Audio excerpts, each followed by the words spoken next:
Começar com uma pergunta aos irmãos. Quem aqui gosta de ver tempestades?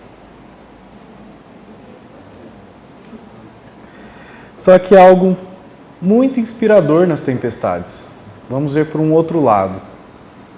Nós não gostamos muito de ver tempestade, mas há algo muito inspirador sobre uma tempestade. Quando nós vemos uma tempestade, nós vemos, antes, na verdade, de uma tempestade, nós vemos relâmpagos brilhantes nos céus, né? Um céu tão distante. No fundo, nós escutamos estrondos profundos de trovão. E aí, nós já ficamos alertas. Pode vir uma tempestade. Aí, no decorrer, nós vemos que o vento aumenta, os galhos das árvores começam a se dobrar em posições não naturais. E, em seguida, nós vemos mais relâmpagos e mais relâmpagos cada vez mais brilhantes. Vemos também mais trovões e desta vez mais altos, né? Ou seja, a tempestade está próxima. E então os lençóis de chuva cobrem a terra e começa a obscurecer a visão no horizonte. E então se segue por mais relâmpagos e mais trovões e mais rajadas de vento. Não é assim uma tempestade? E nós vemos que há um poder incrível, né, na tempestade quando nós vemos, quando nós de fato observamos. E nós vemos também que maior que esse poder incrível da tempestade é o poder daquele que cria e controla a tempestade. E não há nada como uma tempestade para nos lembrarmos do tão grande e poderoso Deus vivo, o Criador da tempestade. E essa noite nós veremos uma tempestade. Nós vamos ver Jesus numa tempestade, foi essa descrita em Mateus capítulo 14. Nós vamos investigar uma história que ilustra o poder único de Jesus. E nessa história nós vemos que Jesus de fato está numa classe à parte, né, irmãos? Se Ele é o nosso Salvador, nós sabemos isso. Se o Seu Espírito abrir os nossos olhos, nós sabemos da nossa necessidade em relação a Ele.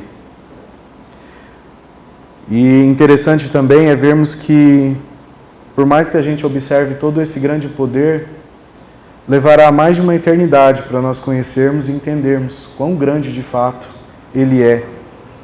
Por isso que lá em João capítulo 17, versículo 3, João nos lembra que a vida eterna, o que é a vida eterna?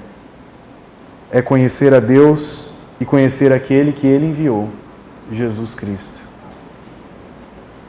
Olha quão profundo é, né? Levamos uma eternidade para começarmos a entender o quão grande Ele realmente é. Conhecer a Deus e conhecer aquele que nos enviou. Isto é a vida eterna. E talvez nessa vida, irmãos, nós possamos conhecê-lo melhor em todo o seu poder inigualável, inclusive nas tempestades da vida. E essa é a verdade, e essa verdade ela é vividamente ilustrada em nós, nesta história que nós leremos.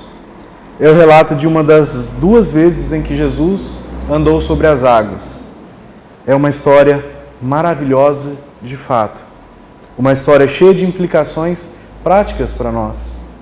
E isso nos ajuda a conhecer melhor Jesus, como nós veremos. E há pelo menos 3 lições que nós podemos aprender sobre essa história e sobre Jesus nessa história. A primeira lição é que o Senhor pode nos enviar uma tempestade, assim como Ele fez com seus discípulos.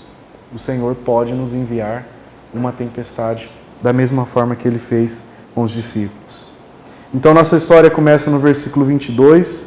Olha lá no primeiro versículo, né, o 22. Esse versículo começa como? Começa com a palavra e logo. Né? E logo ordenou Jesus essa palavra logo, que nós poderíamos traduzi-la como imediatamente. Né? Logo, ou seja, imediatamente. O que levanta a questão? Imediatamente depois do quê? Logo ou imediatamente depois do quê? Se nós formos ler todo o contexto, né, e o contexto nos remonta para o capítulo 10, nós vemos que ali Jesus chamou e comissionou os seus 12 apóstolos. Né? No capítulo 10, Jesus chamou e comissionou os 12 apóstolos, e naquela oportunidade, Jesus enviou-os a uma mensagem ministerial por toda a Galileia. Olha lá no capítulo 11, versículo 1.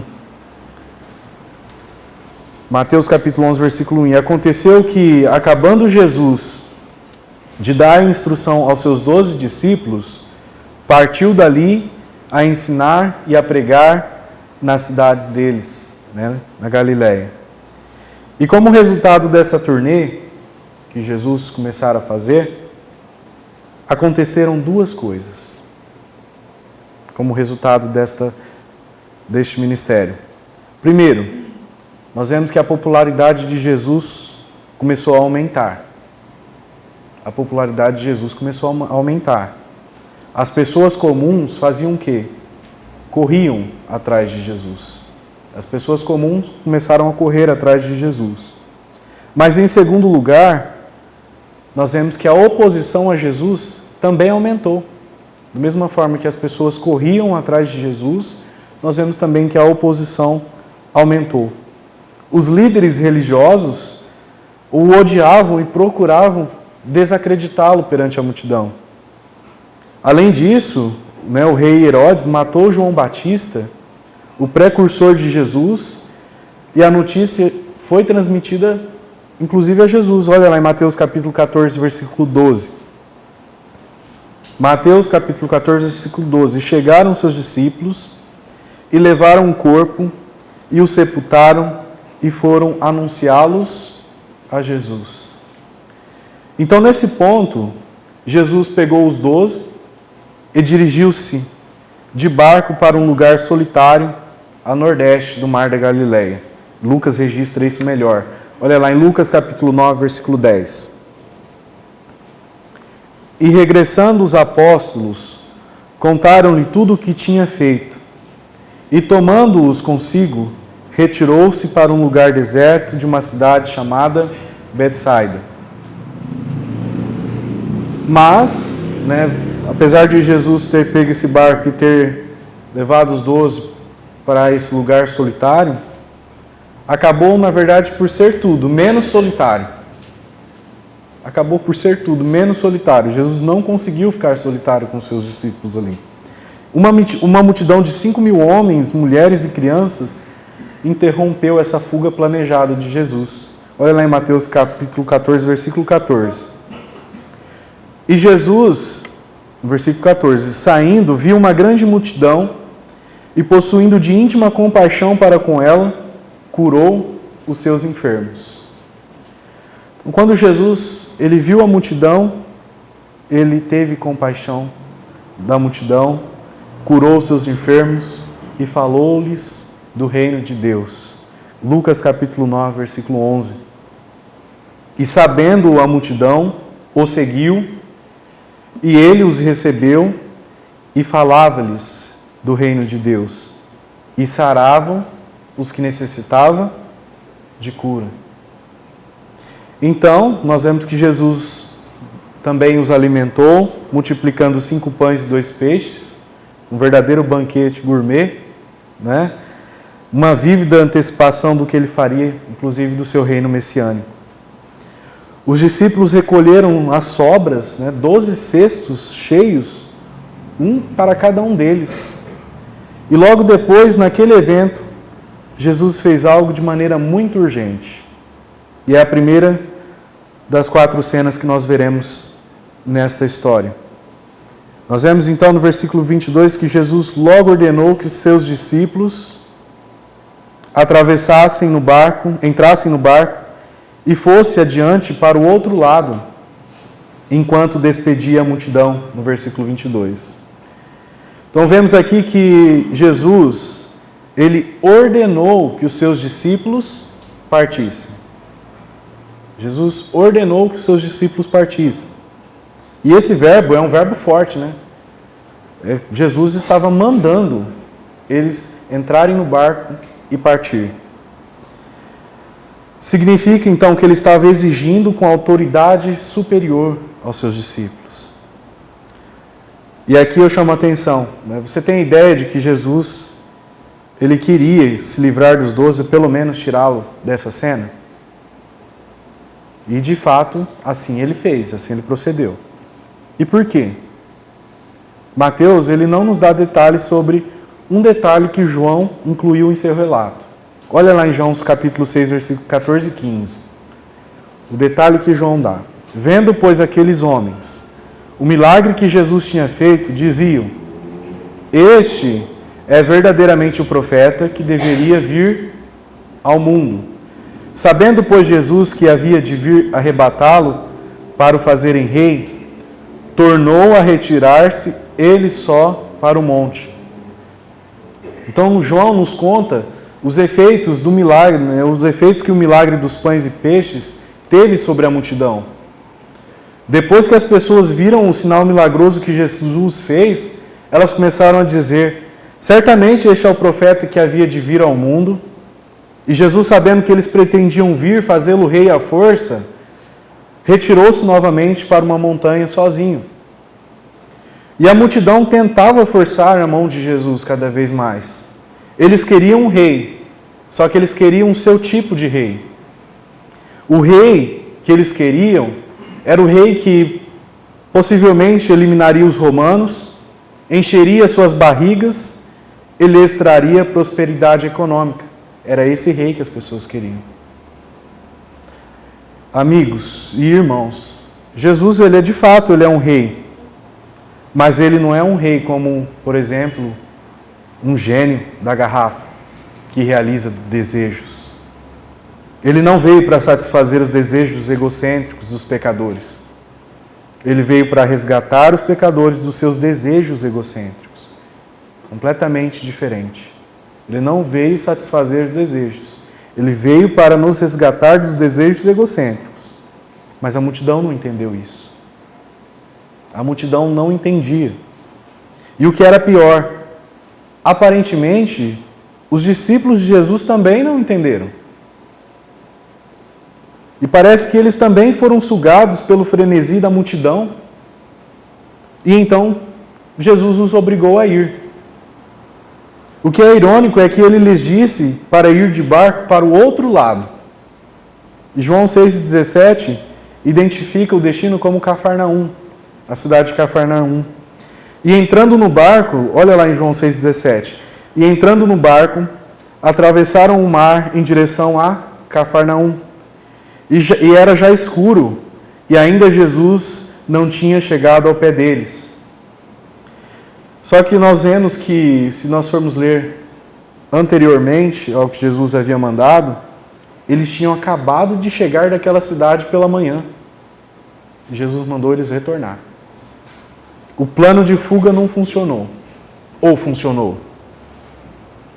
Vamos ver?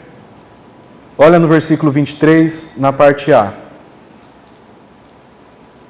E o versículo 23 começa: e despedida a multidão. E aqui está uma grande virada no relacionamento de Jesus com a multidão da Galileia. Deste ponto em diante, nós veremos que Jesus passará cada vez mais tempo, cada vez, na verdade, menos tempo com as pessoas. E novamente, sua missão não era atrair multidões, mas fazer discípulos. Em vez de sucumbir às inconstantes tentativas da multidão de torná-lo rei, Jesus mandou a multidão ir embora, e despedida a multidão. Olha na segunda parte do versículo 23. E novamente, e despedida a multidão, subiu ao monte para orar à parte. E chegada já à tarde, estava ali só. E para qual montanha Jesus foi, irmãos? Nós não fomos informados. E Mateus nos conta duas coisas que aconteceram enquanto Jesus estava nesse local. Primeiro, Jesus estava orando. O Senhor estava orando. Por que Jesus foi para a montanha? O texto diz que ele foi orar. E quantas vezes nós vemos Jesus fazendo isso nos evangelhos? Orar. Quantas vezes?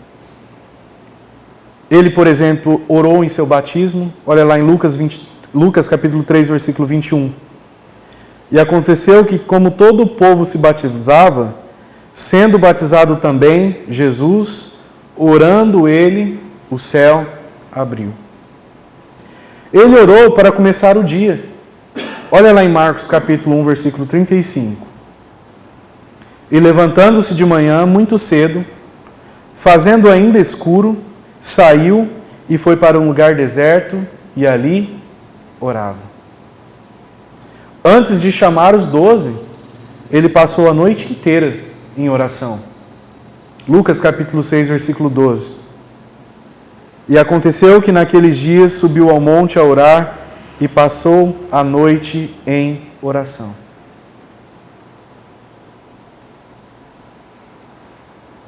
Ele levou Pedro, levou Tiago e levou João com ele para orar também. Lucas capítulo 9, versículo 28.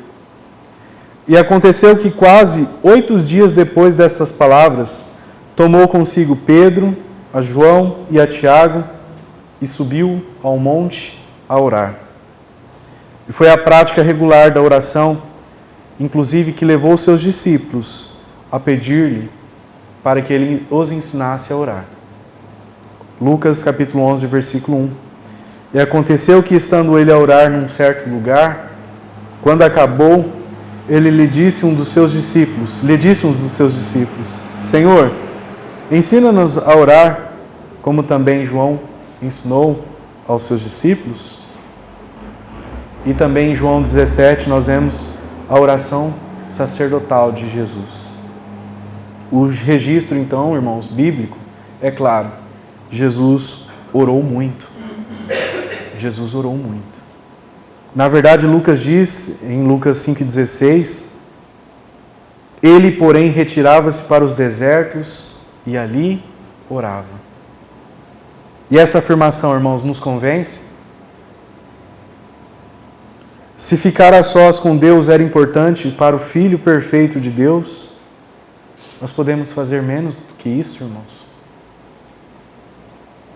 Se isso era importante para o Filho perfeito de Deus, nós podemos fazer menos do que isso? Tendemos a igualar a piedade com a ocupação. Isso é um problema. É um extremo. É um extremo dizer, não posso servir a Deus até que primeiro sirva um tempo para mim. Jesus estava ocupado servindo. Ele estava servindo o dia todo. Mas ele se certificava de reservar um tempo para orar. E neste caso, seu tempo pessoal era no meio da noite. Na verdade, grandes partes da noite, em particular. Da mesma forma, nós devemos arranjar, na verdade, tempo para ficar a sós com o nosso Pai. Orar e orar. Quantas vezes e por quanto tempo você orou hoje, por exemplo? O versículo 23 de Mateus 14 indica que Jesus foi para a montanha na noite, e esse tempo indica aproximadamente às 18 horas. E no versículo 25 afirma que ele se ajuntou aos seus discípulos durante a 4ª vigília da noite, ou seja, entre as 3 horas da manhã às 6. O que significa que Jesus estava na montanha separado dos 12 entre as 9 e as 12 horas. Sobre o que ele estava orando enquanto estava na montanha. Qual que era o motivo de Jesus estar orando? Nós não fomos informados também. Talvez ele tenha falado com o Pai sobre a recente tentativa da multidão de torná-lo rei, refletindo sobre as escrituras hebraicas, deixando-as moldar a sua conversa com seu Pai. E é apenas uma suposição. À luz do que aconteceu a seguir, que um assunto sobre o qual Jesus orou foi sobre os seus discípulos. E digo isso porque Mateus também nos informa de um segundo evento que ocorreu enquanto Jesus estava em oração. Ele não apenas estava orando. Os discípulos estavam fazendo o que naquele momento que Jesus estava orando? Eles estavam lutando. Jesus estava orando e os discípulos estavam lutando. Versículo 23 e 24. Ao anoitecer, ele estava sozinho, mas o barco já estava a uma distância considerável da terra, fastigado pelas ondas, porque o vento era contrário. E o Mar da Galileia é famoso, né, por tempestades repentinas. Os discípulos, embora fossem pescadores, eles sentiram medo nessa tempestade. A tempestade atingiu o barco e enquanto o Senhor estava no monte orando, os discípulos estavam lá lutando. E perceba que a tempestade ela veio mesmo estando os 12 discípulos fazendo a vontade de Deus. Eles obedeceram. Eles estavam fazendo a vontade de Deus. Eles não foram como Jonas. Jonas fez a vontade de Deus? Não. Eles estavam na vontade de Deus? Sim. Jesus sabia que a tempestade estava chegando? Com certeza. Com certeza. Ele intencionalmente enviou seus homens para essa tempestade? Com certeza. E essa visão sobre os discípulos, irmãos, eles estavam mais seguros, e olha que interessante isso, eles estavam mais seguros na tempestade, fazendo a vontade de Deus, do que em terra, com as multidões, fora da vontade de Deus. Que nós possamos refletir sobre isso. Eles estavam mais seguros na tempestade, fazendo a vontade de Deus, do que em terra, fora da vontade de Deus. E isso é verdade para nós também. E isso é uma verdade para nós. Acho que há uma bela imagem aqui do relacionamento contínuo de Jesus com o seu povo. Nós enfrentamos tempestades na vida, não é? De muitas maneiras. A vida na terra, ela é uma tempestade. Mas onde está Jesus? Romanos 8:34 diz que Ele está no céu, fazendo o quê? Intercedendo por nós. Então Ele viu os discípulos. Da mesma forma, Ele nos vê agora, irmãos. Se você soubesse que Jesus está na sala do lado, orando por você, isso o encorajaria a ser fiel a Ele mesmo na tempestade?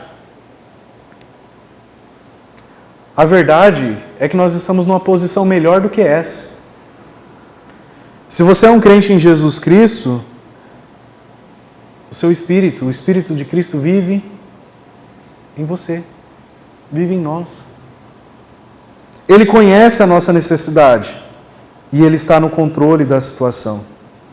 E nós vemos que o próprio Jesus está no céu como nosso advogado diante do trono de Deus. E nós vemos também uma cena 4. Jesus veio aos discípulos. Observe o versículo 25. Mas à quarta vigília da noite, dirigiu-se Jesus para eles, andando por cima do mar. E é muito interessante como Mateus, naquele momento, ele foi um pouco indiferente sobre isso. Mateus disse, Jesus foi até eles, andando sobre o mar.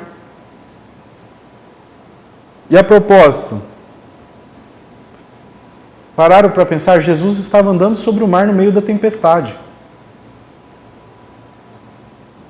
E há uma história familiar para a maioria de nós, né?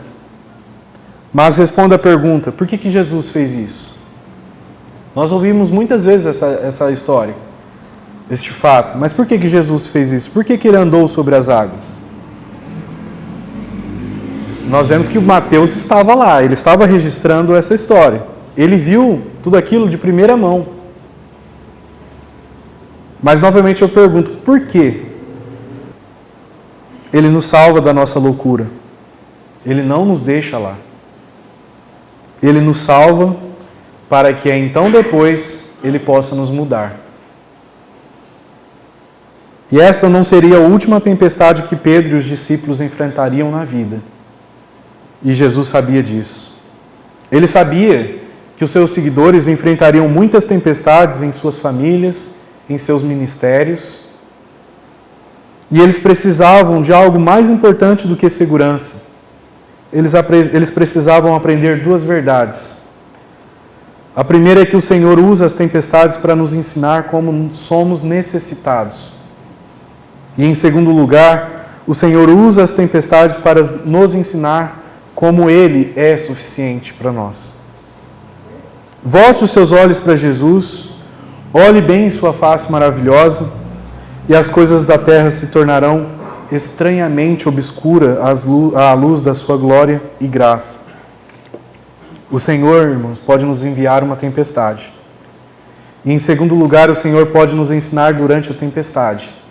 E em terceiro lugar, o Senhor pode nos resgatar da tempestade. E os versículos 32 e 33 nos dizem: